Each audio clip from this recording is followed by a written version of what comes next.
Greetings, Fire Chargers, Darkblade here, and in today's 7th installment of Reaction Week, I will be reacting to Chinese Culture is Cool and Important by J.J. McCullough. By the way, sorry I wasn't able to do this yesterday. In fact, tomorrow is the first day of my fall term, while I will be attending college classes in person. It's just Mondays and Wednesdays for a couple of hours each week, and then Tuesdays and Thursdays for even fewer hours each week. So let's get this show on the road. Hello, friends. My name is... Oh, by the way, I have Wiktionary prepared to search up Pinyin because he is probably not going to be all that accurate in pronouncing all of these words, even though he insists otherwise in the comments.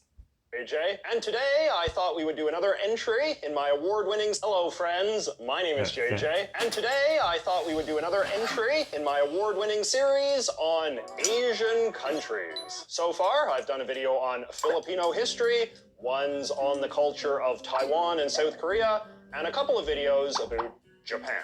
And today, I thought we would do a video about Chinese culture. It's interesting because even though China is obviously the biggest and most politically powerful country in Asia, I feel like a lot of us don't really know all that much about Chinese culture relative to the culture of some of the other places on the continent. And there are a few reasons for that as far as I can see. What?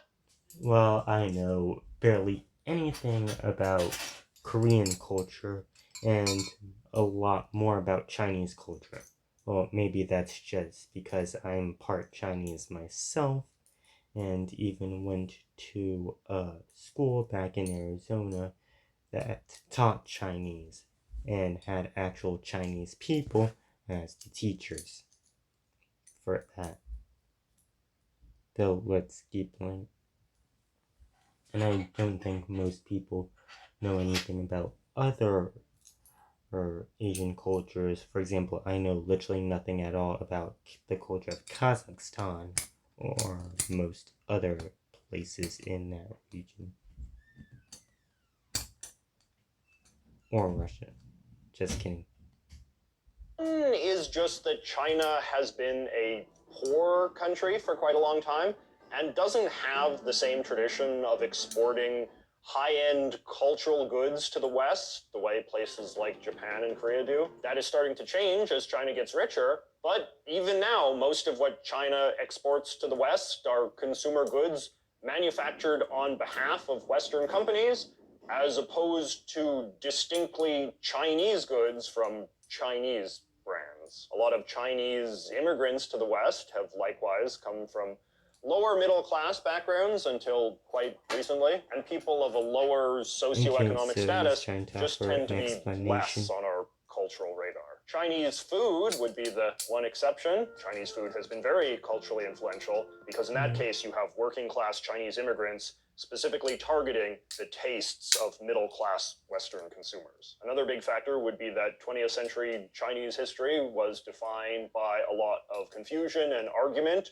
over what Chinese culture even was and should be. We've probably all heard about China's infamous Cultural Revolution in the 19th. And one thing in there was this concept of the four olds, which I don't fully understand. 1960s, in which their radical Marxist government of the time sought to construct a new, wholly communist Chinese culture and get rid of anything from the past. But even before the communists came on the scene, there had been growing consensus within the Chinese elite that quote-unquote traditional Chinese culture was mostly a burden and something the country needed to liberate itself from. This sort of thinking played a large role motivating the overthrow of China's conservative monarchy in 1912, a revolutionary... The Qing dynasty. Wait, let me actually... So, Qing, and it's Qing, actually, because I care about tones. A fervor, literally known as the New Culture Movement. I don't care about these days, when you read about Chinese culture, however, and especially the culture of the Zhaozu, the What? large and powerful revolutionary fervor, literally known as the New Culture. What did he just say? Now, these days, when you read about Chinese culture, and especially the culture of the Zhaozu, the That's not even. I mean, that's so off.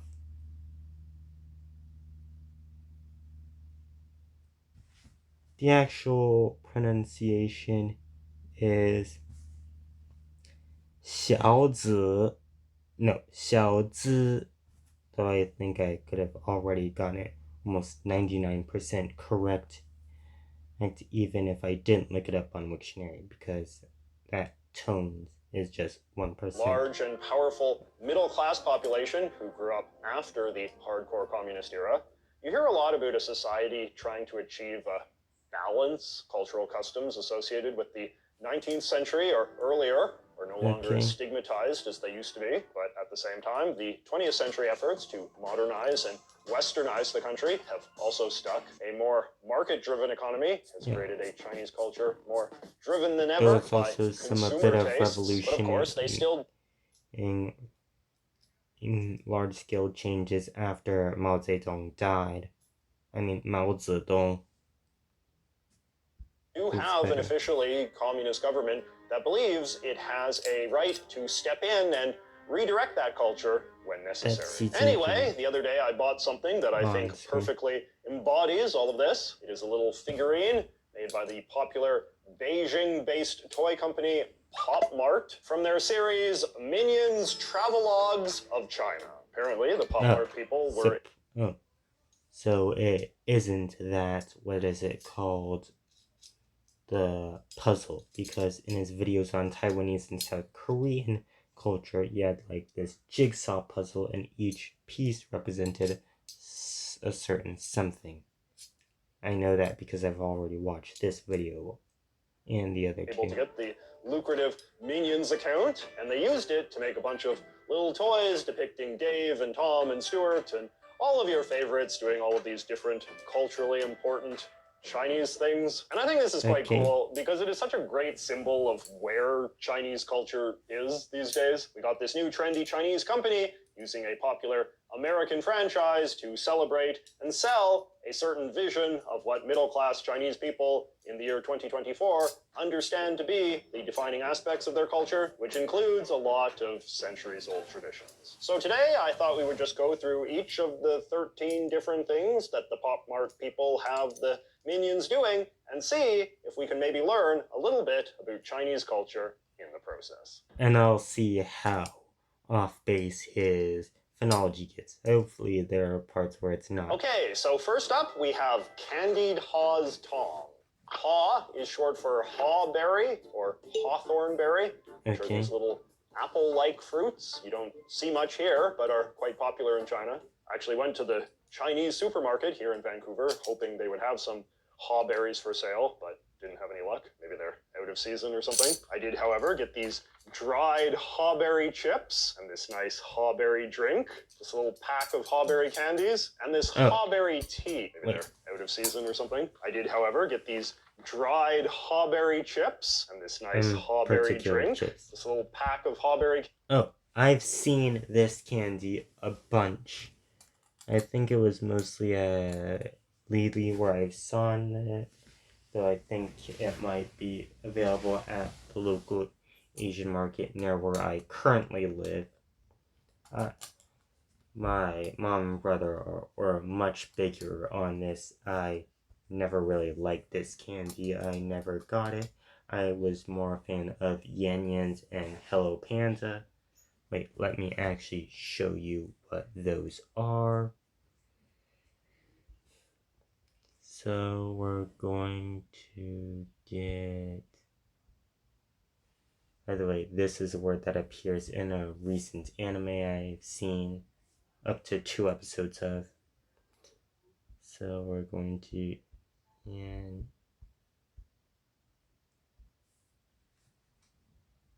images. So that's what the Yan Yan is. And there's like this component which has a sort of cream stuff, And these things have like stick-shaped crackers or something, and you can dip them in the cream container. In fact, this whole cream thing is actually quite short. It doesn't go down to like the full container's height. And now, since we looked up yin yang, we also have to look up hello. Okay, so it's by the same person, and these are like cream-filled biscuits or whatever to best word to describe them as. And this nice hawberry drink, this little pack of like hawberry this. candies, and this hawberry tea, which is supposed to be good for high blood pressure. I don't. Pretty I nice avoid taste. tea like just the kind of plague. Sweet apple. But anyway, you can see that they're a Yes, I major know staple. that's surprising. Dark Blade, half Chinese, avoids tea like the plague. That might come up as quite surprising to some people. Of the Chinese fruit canon. Even China's famous sweet and sour sauce is traditionally supposed to be made from hawberries, though on this continent, Chinese people tend to use ketchup or pineapple juice instead, which I is avoid ketchup obviously like the greater plague. supply. What Old Man Tom is eating here is probably the most iconic way to eat hawberries, which is putting them on a skewer and then glazing them with caramelized sugar, a process for making sweet soda fruits that the Chinese call tang hulu. Okay, that is this is just obviously not exactly. Putting them on a skewer and then glazing them with caramelized sugar, a process for making sweet soda fruits that the Chinese call tang.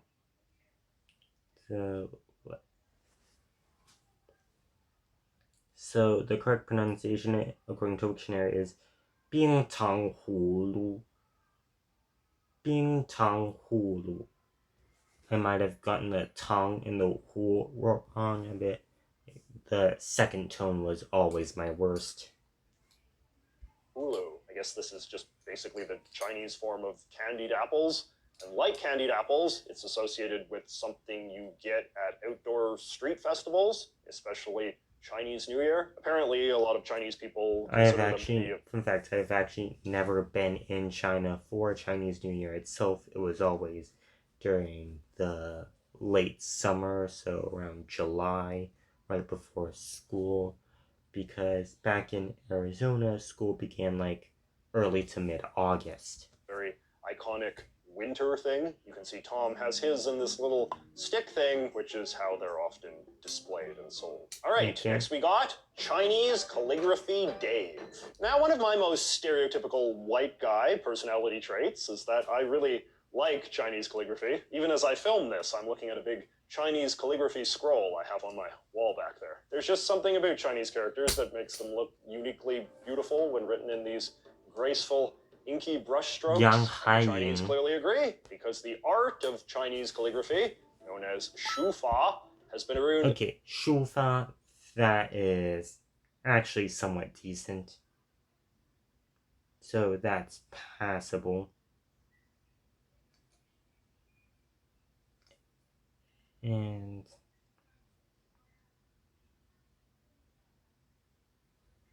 basically, as long as the Chinese written language itself, which the Chinese are taught to credit to their first emperor, who reigned in 200 BC. So the Chinese writing system itself is not credited to the first emperor, Qin Shi Huang. I might have gotten the tones wrong there.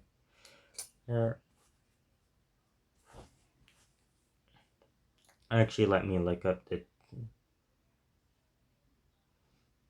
So, there. So, Qin Shi Huang is himself, the first emperor, is not actually credited with creating the Chinese writing system. It predates him by over 1,000 years, though he is accredited with having standardized it, like he is accredited with having created nationwide standards for all sorts of things China related. Chinese are very fond of sorting everything into numbered categories, and there are said to be 5 major styles of shufa. The one that is probably best. Chinese are very fond of sorting everything into numbered categories, and there are said to be 5 major styles of. Okay, so it looks like all of them are saying 书道. And 书 means writing or book, 道 means way or road or path. Shufa, the one that is probably best known in the West, is Kao Shu, or cursive style. 草书. Where the characters are drawn with a few smooth, fluid movements of a brush that rarely leaves the page. Dave's calligraphy looks like it was written in the less impressive Kaishu or standard style. Smooth, so there is fluid movements of a brush that rarely leaves the page. Dave's calligraphy looks like it was written in the less impressive Kaishu or standard style. So I'm personally not a fan of 草书. It just, for me, it makes the characters harder to read.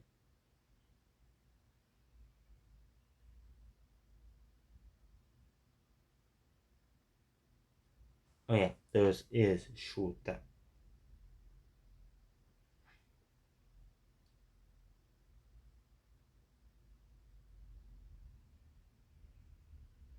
Yeah, I was right. This is saying 书. All those characters are 书道. The difference is the style, and the styles are not writing their own names on the screen. Leaves the page. Dave's calligraphy looks like it was written in the less impressive Kaishu or standard style, however, which is basically just the normal way of writing where the strokes are made one at a time without any particular flair. It says banana, but you already knew that. Now, that's the most straightforward. I like it. It's easiest to read for me. Well, while the complexity of Chinese characters might make them look pretty on a calligraphy scroll, they have long been controversial as a practical form of language. To be able to fluently read and write Chinese, you have to learn thousands of these things, each representing a different word. And this can only really be done through blunt memorization, since they're just abstract symbols that you can't learn through sounding out the way you can with a phonetic. Well, there is technically a phonetic aspect to the Chinese writing system, and that is that characters that have the same phonetic component that share a certain element to them typically have the same pronunciation, or at least had the same pronunciation back when the characters were made. Of course, 2,000 to 3,000 years of sound changes might alter whether or not they are still pronounced the same. Alphabet like ours. The Chinese communists, accordingly, saw this writing system as a relic of the decadent old order, standing in the way of modern goals like mass literacy. So in the 1950s, they introduced what is now known as simplified Chinese, which is basically just the symbols with some of the strokes removed to make them easier to remember. When you do calligraphy, you still always draw the traditional characters. Let me actually try to read this. Some of the strokes removed to make them easier to remember. Okay. When you do calligraphy, you still always draw the traditional characters. So, I'm guessing 下平之 something something 山加 something 田. All right, now we got these two, who represent two different styles of Chinese musical performance. Okay. Stuart here is doing a Jingxi, or King opera, which is probably one of the... It would be Jingxi. So it seems like J.J. McCullough here is just looking at the pinyin and trying to eyeball whatever the pronunciation would be, which is not something that you should do unless you know the intricacies of musical performance. Stuart here is doing a Jingxi, or King opera, which is probably one of the most famous forms of traditional Chinese entertainment. The actors wear extremely elaborate costumes and makeup, and Stuart here is doing a Jingxi, or... I don't know if these characters are right because when I look up Jingxi, the Beijing opera, it provides me with different characters. The second one being Xi, as in 游戏 game. Peking opera, which is probably one of the most famous forms of traditional Chinese entertainment. The actors wear extremely elaborate costumes and makeup and perform stylized renditions of folk tales and mythological stories from ancient Chinese history.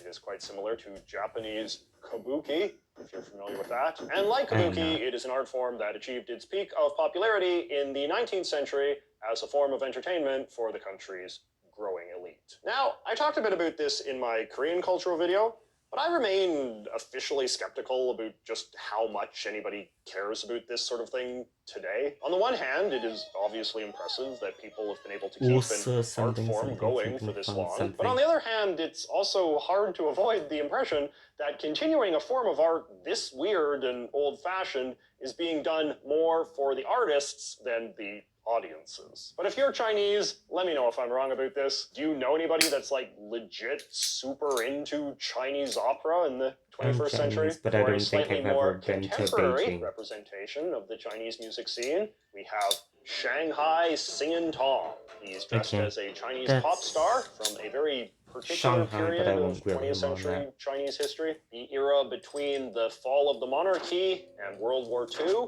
when Shanghai briefly existed as this cosmopolitan city that was home to a glamorous music scene. The 1930s and 40s, accordingly, saw a number of female singers rise to great stardom by combining Chinese singing with the instruments and rhythms that were popular in the West, creating a uniquely Chinese flavor of pop. Chinese characters on.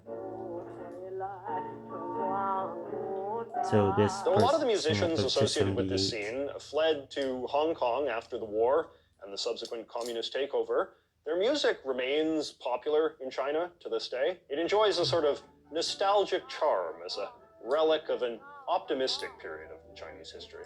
All right, next we got Kung Fu Hammer Phil. Kung Fu is an umbrella term that encompasses the many different styles of martial arts that are popular in China, including Qigong, Wing Chun, Shaolin, and Tai Chi. I feel like we often think of Chinese martial arts as being more spiritual and peaceful than those of other Asian countries, emphasizing meditation and fitness over competitive fighting or self-defense. Phil here is doing his kung fu with what the Chinese call shui, which we Right, that seems an okay pronunciation from the romanization that I see on screen. So that pronunciation is okay. Hammers or melon hammers. In the old days, they were these big, heavy mace-type weapons, but for the purposes of modern, more stylized kung fu, they're now usually hollow and lightweight. They still look pretty cool, though. Okay, here we have Bob playing Go. Go, which the Chinese call Wei Qi, is often said to be the world's oldest board game. Has been consistently popular in Asia for centuries. Even today, there are entire YouTube channels based entirely around perfecting your Go strategies. In fact, I was looking at this one Chinese Go channel, and their most popular video consists of them analyzing an episode of a Go-themed anime. Go defenders will often brag that theirs is a more sophisticated and complex game than chess, but I've never played. I don't think I'm going to take up Go. I might do Shang-Chi, however.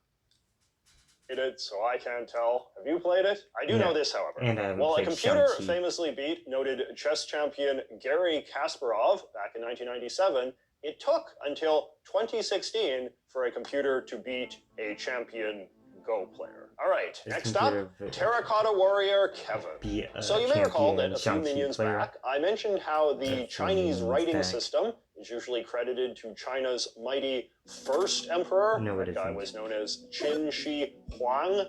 It's Qin Shi Huang. Get Qin Shi Huang.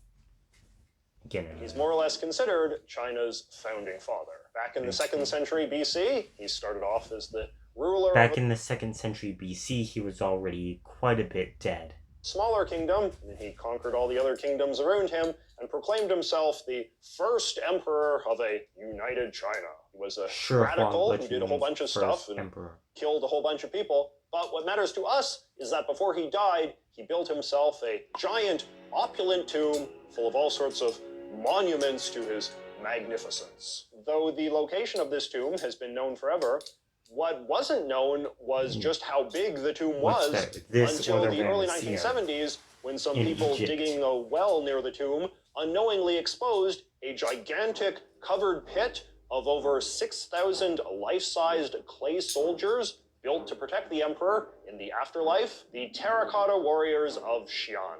While they've only been on public display for a little over 40 years, the warriors are now one of China's most famous tourist attractions and one of the most stunning archaeological discoveries in all of human history. Next up is Flying High Stewart. He is attached to a kite, specifically a Beijing-style Shayan, or swallow kite, which is the most traditional kind. Kites are one of the many common pieces of modern technology that the Chinese take credit for inventing. Here's Bob eating some hot pot. Hot pot is one of the most recognizable forms of Chinese cuisine, very popular in specialized Chinese restaurants, which I'm sure you've seen, where they have the big communal pot of boiling soup in the middle of the table, and you cook your own food, usually slices of meat, but also vegetables and noodles. Obviously, this isn't the most revolutionary style of eating in the world, so it's hard to come up with a definitive history of it. The familiar traditions and practices of modern-day hot pot are usually said to have emerged in the late 19th century. However, this is the case with the food traditions of a lot of places, since that is generally the period of history in which you started to see the emergence of middle-class people wealthy enough to afford the sort of modest luxuries that were once reserved exclusively for the rich. The most popular style of hot pot, and the kind that Bob here seems to be eating, is Sichuan style. The Sichuan highlight modest luxuries that were once reserved exclusively for the rich. The most popular style of hot pot, and the kind that Bob here seems to be eating, is Sichuan style. It's pronounced Sichuan. Get it? The Sichuan highlands Sichuan, seriously, of central China are known for their spicy cuisine, featuring lots of chili oil and chili flakes. In the comments, he actually insists that he pronounce every word accurately. Certainly my favorite type of Chinese food. A lot of spicy foods in this world are the legacy of Spanish and Portuguese traders I particularly don't do foreign spicy peoples food. to the chili peppers that they had imported from South America. But the Sichuan region has its own indigenous peppercorn plant called Huao Jiao that's been used. Huajiao. Serious. Here's it. Now, sometimes I say that you need to know the intricacies of pinyin in order to know how a word is spelled. I mean, pronounced. Other times you don't, and it's more straightforward, at least for English speakers. So, 花椒. It's 花椒. Used to make said Chinese it too food harsh, spicy like it was for centuries. Although, as you can see from Bob, South American chilies are pretty popular in Chinese cooking these days too. Dave, meanwhile, is riding a tiger.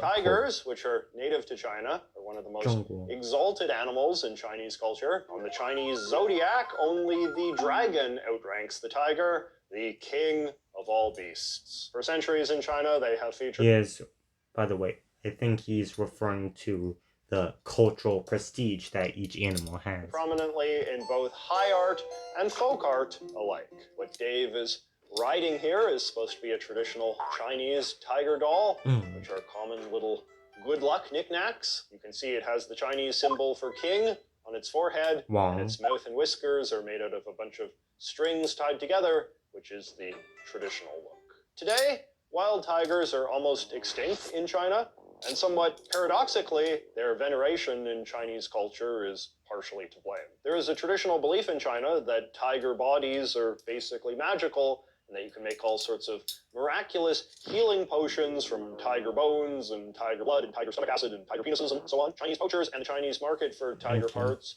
are usually blamed for being a leading cause of tiger death over in the world. The other great beast of Chinese folklore is the lion, which gets Good. two The different original minions. video Lions will still are be, not native to China, what is it so called? for a long time the majority. the Chinese only heard about them indirectly from foreigners, which allowed them to be imagined as these semi-mythical creatures, which I guess isn't they that originate different from how a lot of Africa, India, and the places in between. They used to be like present in Israel and Babylon and European places like cultures have traditionally understood lions. So That's first a up, we griffin. have Carl here sculpting a stone lion, or shishi, twin statues. It's pronounced sure. Wait, let me actually look up the tones.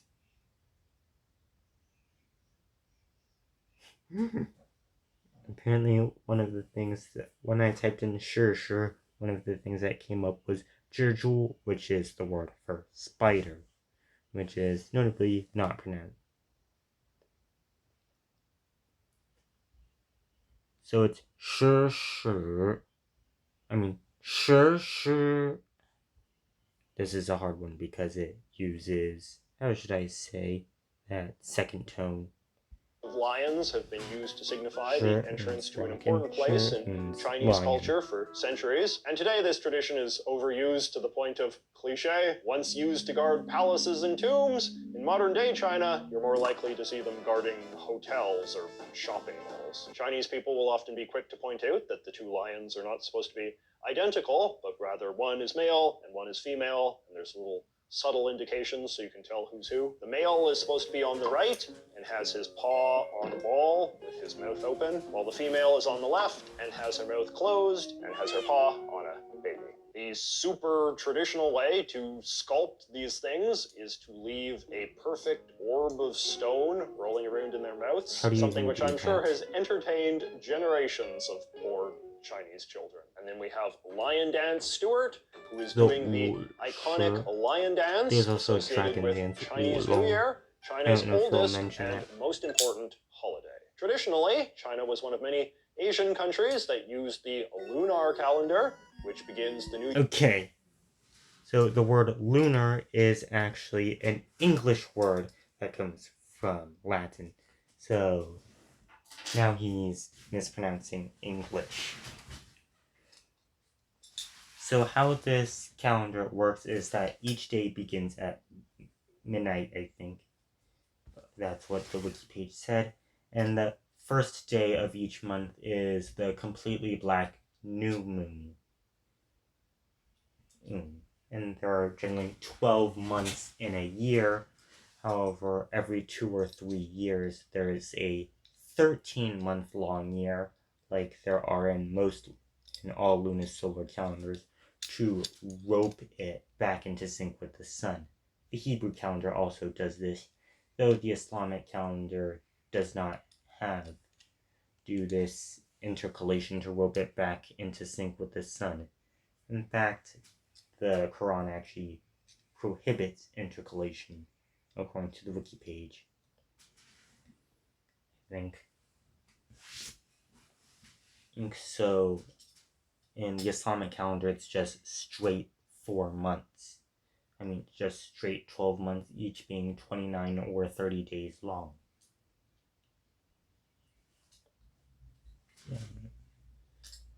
What determines whether when you get a leap year in the Hebrew calendar is you divide the year number by 19, and if the remainder is 3, 6, 8, 11, 14, 17, or 19, aka 0, then there is a leap year. In the Chinese calendar, it's different.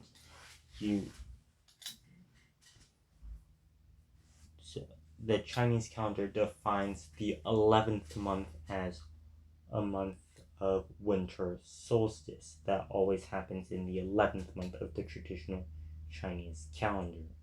So what you do is count the number of new moons between the beginning of one year's 11th month and the beginning of another year's 11th month, And if it's 13, then you have a leap year. If not, then if it's 12, then you don't have a leap year. Sometime in February. During the modernizing zeal of the early 20th century, however, this was seen as archaic and backwards, so the lunar calendar was ditched, and the government officially downgraded Chinese New Year to Spring Festival, which is still its official name to this day.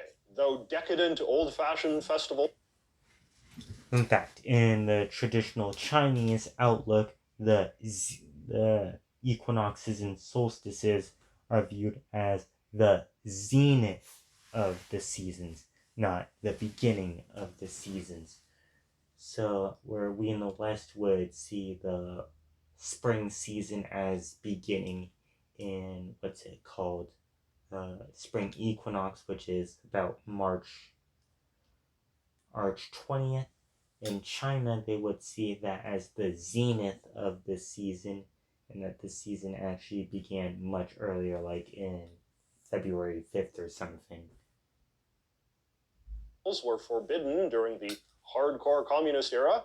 From what I could research, Spring Festival was simply too popular to ever completely phase out, with even Chairman Mao himself enjoying the traditional festivities. And now, with China being a much wealthier country, it is popular for middle-class families to indulge in all sorts of traditionalistic New Year's rituals, like putting up special decorations and I've heard from special some foods, places and of that course, Chinese attending New Year special outdoor performances festivities like the last for another, like, and 2 lastly, weeks we after got the bamboo Chinese flute bob. So if there's one sound that just absolutely screams Chinese, it is probably this instrument, which the Chinese call a daizu. What?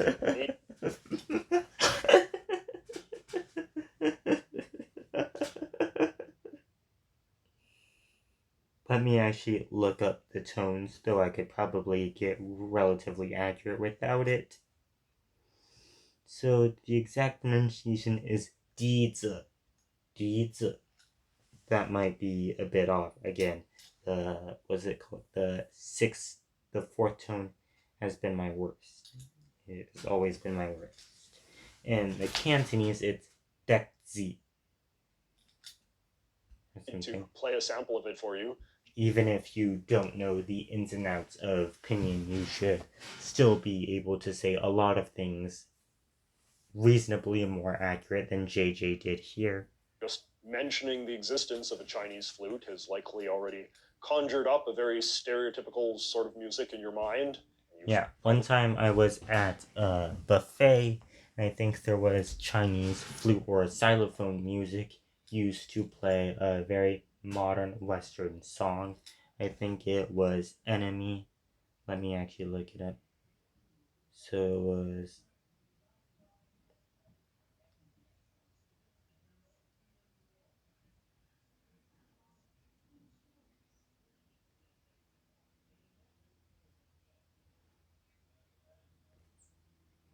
So it was Every Enemy by Imagine Dragons and JID. Right, but here's what a daizu sounds like anyway. It's dizi.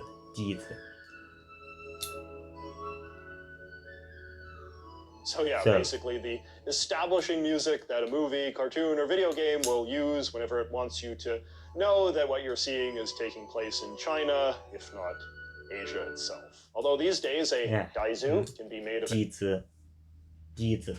Imagine that. Something like historical China that juxtaposition with a modern Western song like Enemy is just kind of paradoxical. Anything. The traditional material is bamboo, which China produces more of than any other country in the world. The usefulness of bamboo has been known to people living in China longer than there's been a China, and Chinese civilization is often said to have... I'm recording a video. ...been built on bamboo, the way that other civilizations were built on stone or iron. The oldest surviving bamboo flute is over 2,400 years old. I don't recovered from an ancient if I remember tomb correctly, that pandas were never mentioned in this first video. emperor by several centuries. It's wild to think that over 2,000 years ago, minions were playing the same instruments as they do today. So there you go, 10 things about Chinese culture that... So that is all for my reaction video. As you can see, the original video, though barely, is still the majority of this video's runtime. So that's all for this. Make sure to like and subscribe, and I'll leave the original link to JJ's video in the description.